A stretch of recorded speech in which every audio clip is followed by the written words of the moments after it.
Everything you desire is waiting for you to claim it. There's no creating involved, only invention through imagination and building through action.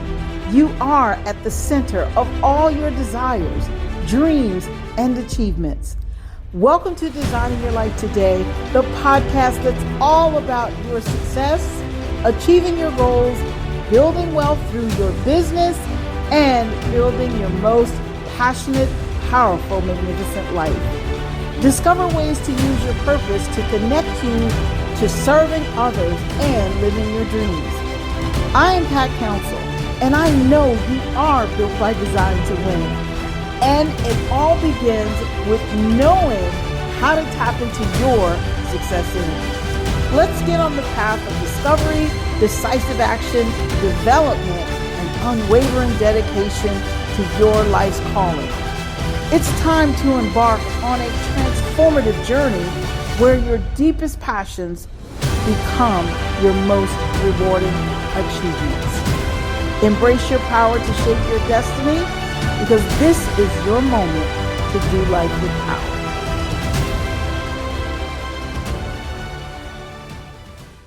Hello, Power Up Nation. I'm Pat Council on Designing Your Life Today, and I want to talk about how to receive what you are hoping for. There has to be something that you want. We all desire to bring something into our lives. It's kind of the human part of the human condition, and it's human nature, if you will, for us to desire to grow and to actually produce more. Hence the biblical scripture, be fruitful and multiply. It's not just talking about having lots and lots of children. So as human beings, we are innovative. We have imaginations. We have feelings and desires that causes us to see something beautiful, like a nicer car or a larger home, and we desire to have that. Or we want to have a certain level of comfort in our lives. We want to have certain types of relationships. We want to build those relationships with friends. We want to be closer to family members. We want to have a closer relationship with a spouse. And so as we go on and thinking about some of the things that we're hoping for, the things that we desire, think about the goals that you've set this year. What category would you say that your goals fall under? Is it better health, more wealth, or is it better relationships? And if you're in business, is it to have a stronger, better business? A more thriving business. So what are you hoping for? I'm going to share with you how to get what you're hoping for, how you can receive it. One of the biggest reasons that we don't have the things that we desire to have in our lives is that we actually stop ourselves from receiving what we deserve and what we desire. So think about it. How many times have you, especially if you're in business, if you wanted something, and if you wanted a customer or a client to sign a contract or to do business with you or to purchase your product, and you are afraid to ask them to do so. You are afraid to let them know who you are, what you have to offer, and why what you have to offer is so good for them, could possibly be something that they desire or something that they need, something that they must have. I mean, how many times have you hesitated? Well, let's take it away from business. Let's go to just everyday life. How many times have you said to yourself, well, as long as I have enough to live off of, I'll be satisfied? Or how many times have you thought, oh, that's just too much, I don't need all of that? Or how many times have you wanted to have something or bring something into your life, and then you get the opportunity and you turn it down? You scrutinize it to the point where you turn it into something that is no longer pleasant. In other words, you turn it into something bad, that there's something wrong with it. It has to be too good to be true. How many times have you ever done that in your life? And so you talk yourself out of receiving the very thing that you desire to have. And sometimes we do that because we don't think that we deserve to have the best. And make no mistake about it, we all deserve to have the best that we are willing to earn. We're willing to work for. We're willing to be open to receiving. And so if you're willing to do those things, then yes, you deserve to have it.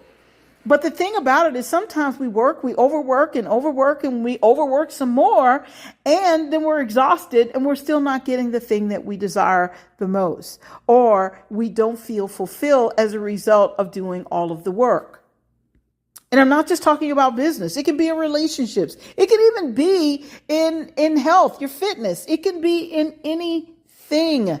Okay, it can be in growing your income or trying to, perhaps if you're on a job, if you're getting a raise. Of course, on this podcast, we kind of cater a little bit more to people who are interested in going into business.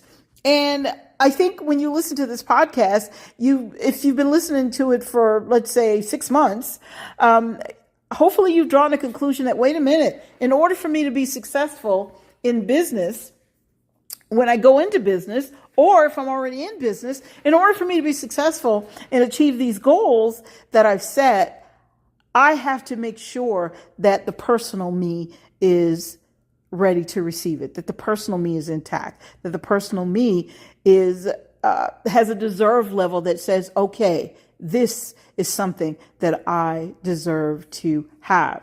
Why am I talking about this today? I'm talking about this today because so many people complain about wealthy people. So many people complain about, oh, they don't need all of that and they should pay more taxes or they should give more money to the poor.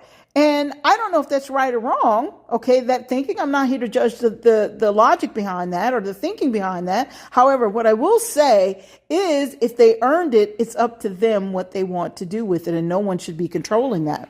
So with that being said, it made me think, well, maybe if more people were open to receiving the things that they deserved, then they would understand that life doesn't have to be, well, let's say so unpleasant. With that being said, I'm going to share 3 things that you could do. And if you do these things, and I might include a 4th, okay, but at least 3 things that you can do so that you can receive what you're hoping for.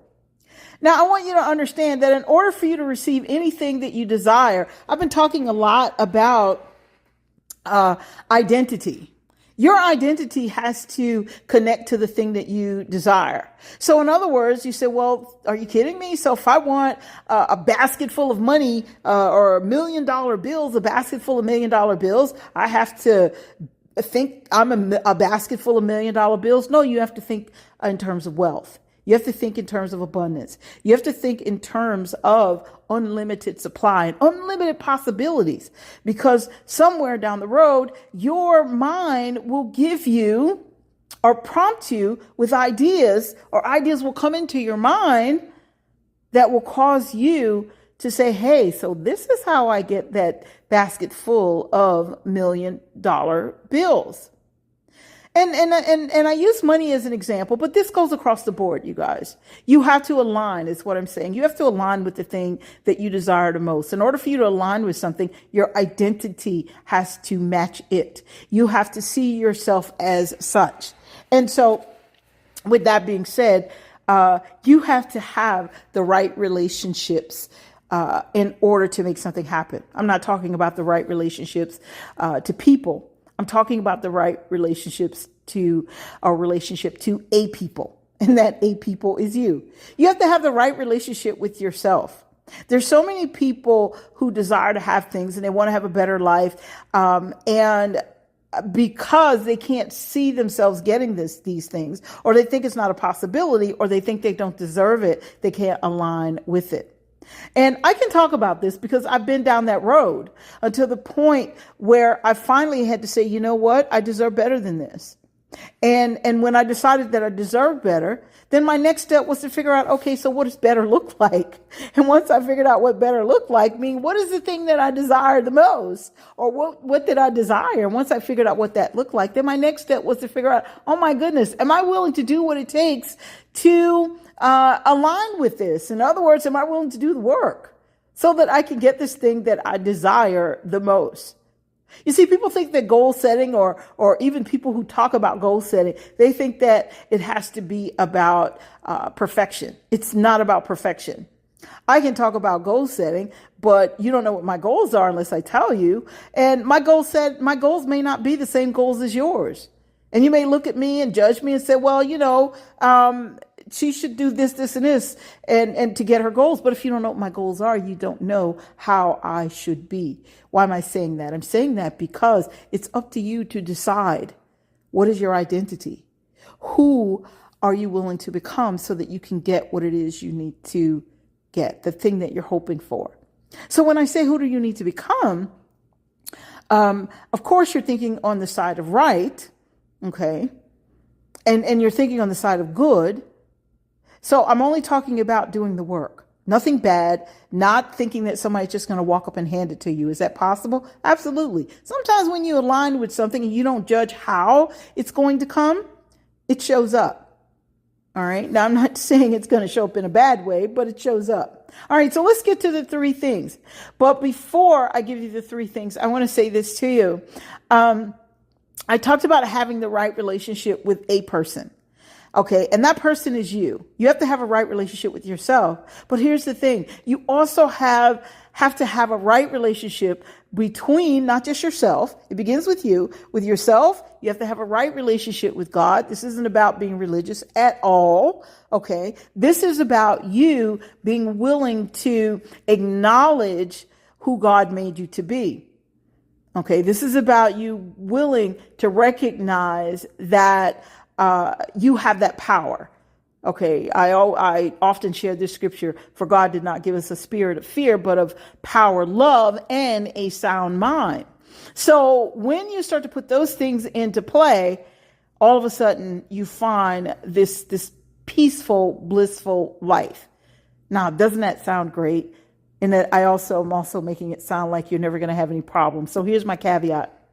Having a peaceful, blissful life doesn't mean you're not going to have any problems. What it means is you're going to know how to deal with those problems, and you're not going to let it disturb your peace to the point where, you freak out. So with that being said, you have to have a right relationship between yourself, between God, and yes, I am going to say, and the universe. Now, when I say the universe, I'm talking about this world that we live in, not the world where you have to conform to things that don't align with the principles of God or spiritual principles. When I talk about the universe, I'm talking about principles that you must follow in order for you to be at your best. So in other words, when the sun goes down, assuming that you don't stay up at night, for example, when the sun goes down and it's dark, you go to sleep. Okay. Or when it's time for you to plant something in your season, you actually plant it. Okay. That's a universal principle. So this is about you knowing when to plant something.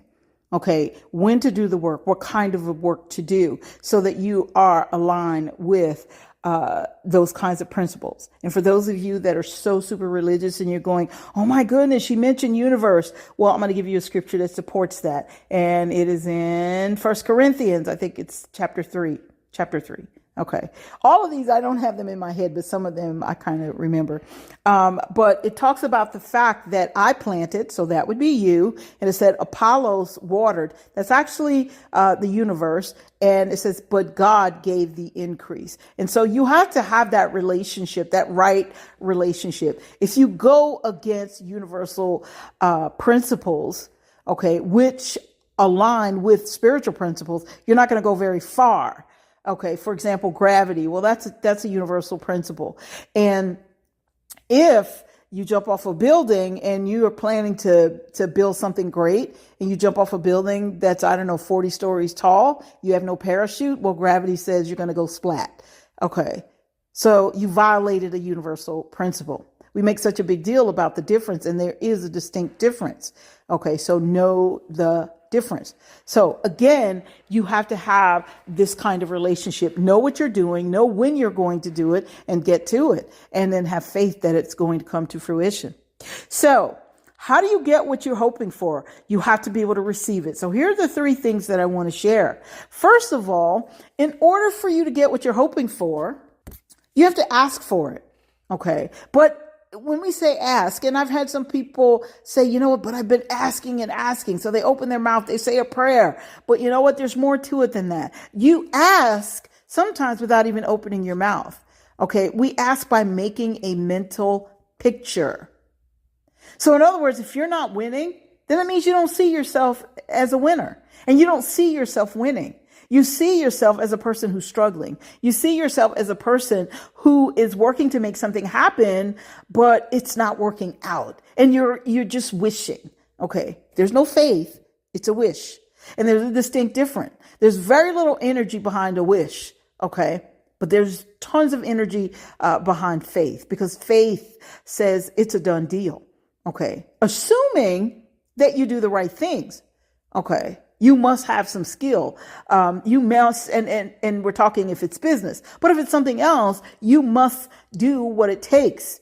Okay. For example, in a relationship, you can't have a loving relationship if, let's see, if you're being rude, if you're being disrespectful, but you can't wonder why that person's not loving you. You can't have a loving relationship if, let's see, I don't know, if you're cheating on the person, and you're wondering, what's going on with my relationship? I'm cheating, but they don't know that. Well, you know, your energy is sending a message. So I'm sharing this because I want you guys to understand that in order for you to receive what you're hoping for, a better anything, you have to align with the concept of better, what that means and what that is. Okay. And while you do get to define that up to a point, the reality of it is it's already been defined for you. This is why I said you have to have a right relationship, or a really good relationship between you, God, and the universe. Okay. Because there are certain things that aren't going to change. Okay. Spiritual principles, you cannot change them. So with that being said, you ask by having the right mental picture. If you want wealth, you have to have a picture of what that looks like in your mind, and you have to hold on to that vision until it happens. I think that Norval Goddard said this, and he was a philosopher, speaker, among other things, and actually a preacher at one point, and he's long since passed away. He probably passed away before even I was born. So, or most of us, not most of us, but it's been a while. So the point that I'm making, that Norval Goddard said, and this is something I know because I repeated this over and over and over to remind myself. And then when I stopped repeating it for a while, things didn't go in the direction that I hoped, because I forgot what I was supposed to be thinking about, or I forgot to take control over my own mind. But here's what he said. He said, I must imagine that I'm already experiencing what I desire until I am possessed by it. This feeling crowds out all other ideas out of my consciousness.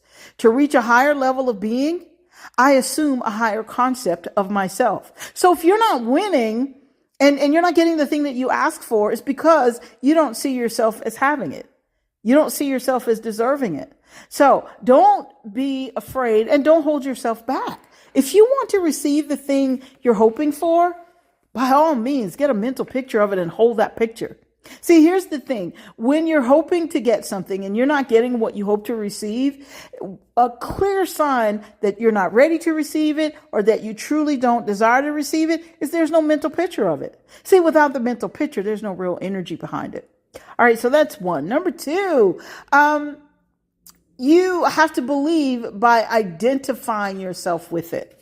Now, I kind of started this podcast out by talking about identity. So it's really important that you understand the power behind your identity. And I think we take that for granted. And we think our identity lies in our gender, in our race, in our religious beliefs, and those kinds of things. But you know what? When you move all of those things, or who are our parents or our family or our pedigree, but when you move all of those things out of the way, at the end of the day, you have a human being that's standing there. Okay, that would be you. That would be me. And we were all made in the image of God. And that is the root of our identity. So when you can actually kind of grasp that idea, now you're going to give yourself permission to feel powerful. Okay, it goes back to, for God didn't give us a spirit of fear, but of power, love, and a sound mind. It says he gave that to us. So if you can identify with that, it's like, wow, I have a kind of power. Okay. I just have to make sure I have the right relationship with myself, with God, and of course, with some of the principles that exist in the universe. And we're talking about all good principles. And I think all principles are good, but, universal and spiritual. So don't hold me to that one. The spiritual ones are, okay. But the point that I'm getting to here is that, what is your identity? How do you see yourself? What do you think of yourself? Where do you see yourself going? And I'm going to tell you, if you think that, if you say, well, I don't know, then think about it and look at your life and really do an assessment. Are you excited about your life? Are you happy about your life? Are you excited about where you're headed, where you're going, what this is all about for you? Okay, the thing that you're hoping for, what does it really mean to you? So when you start to look at that, if you say, you know what, I don't like my life, I don't have enough, the things that I was hoping to receive, it's not happening, I'm not on target for achieving my goals, I'm not, slowly but surely, you're chipping away at your powerful identity that will allow you to receive what you're hoping for. So the object of the game is for you to create a very solid identity. That's why I put together the course that is identity-based goal setting. And it's called identity-powered goal setting, but it's rooted in identity. It's all about the identity. Understand this, when we set a goal that's based on motivation, in other words, I want a new car, and that there's nothing wrong with setting those as goals. However, it becomes a struggle. But when you set an identity-based goal, such as I'm becoming the kind of person who can go out and purchase a car, or I am the kind of person who can go out and purchase a car. Now I use becoming because sometimes we can't see ourselves as already being there. But when you say you're becoming, you're now giving yourself permission to grow. So stop and think about that and really decide, what is it you are hoping for, and pay attention to if you have set the right tone for you to receive what you're hoping for.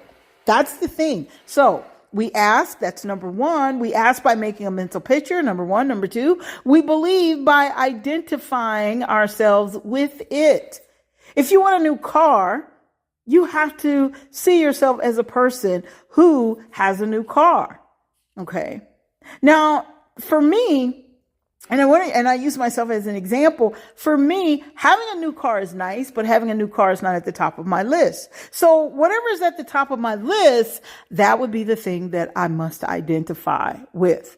Now, if down the road I want a new car, then you know what? I don't have to change my identity, because if my identity elevates me to my highest point, okay, and things are coming in and I'm open to receiving it, then guess what? I'm going to have overflow and I'll be able to go get the car as well if I decide I want that.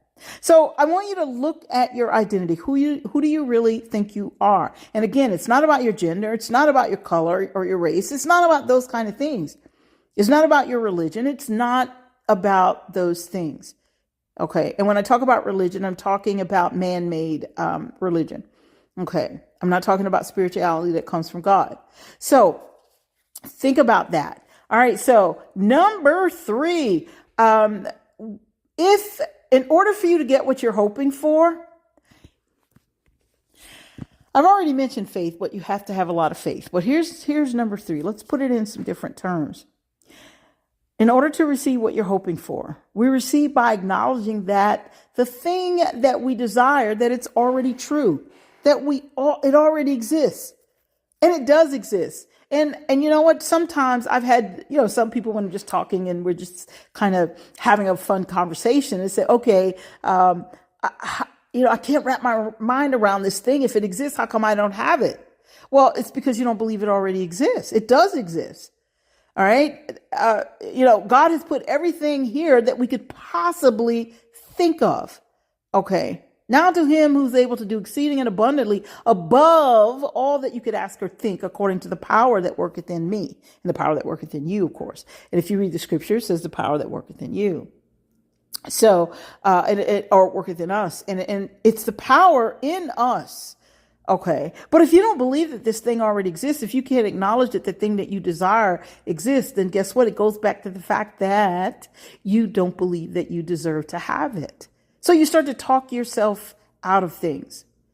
We are not here to talk ourselves out of good things. And you know what? If that worked, then we wouldn't have so many people complaining about different things. So many people who are so preoccupied with politics and complaining about what they aren't doing. So many people who keep thinking that they're going to elect some president who's going to be their great savior. He's going to save us. Well, no. And we won't get into that one. But yeah, they're not the savior. So with that being said, I'm saying all of this to say whatever it is you're hoping for. Okay. The way you receive it is you do just these things that I've mentioned to you. First of all, and technically I've given you 4 things, but the first one was kind of a foundational comment. And that's the one where you have to have the right relationship between yourself, God, and the universe. Okay. And I probably, in that order. All right, we'll go with that. And then it kind of narrows down to ask, believe, receive. That's it. Okay. Those are the 3 things: ask, believe, and receive. And the way you ask, you have to have a mental picture. You have to see it. Okay. Have you ever heard that saying, I'll receive it when I see it? Or, the saying was, I'll believe it when I see it. But we have to do it the other way around. I'll see it when I believe it. Wait, I think I said that right. Better yet, let me just fix that. I'll receive it when I see it. There. So you have to see it. And just because it doesn't happen in a day or two, that doesn't mean it's not coming. Just hold that picture. And you have to keep that picture in your mind, and you have to see it. But let me say this to you. Here's the caveat. I had someone tell me that one time. They told me to hold the vision, hold the picture. Okay. But the vision involved 2 people.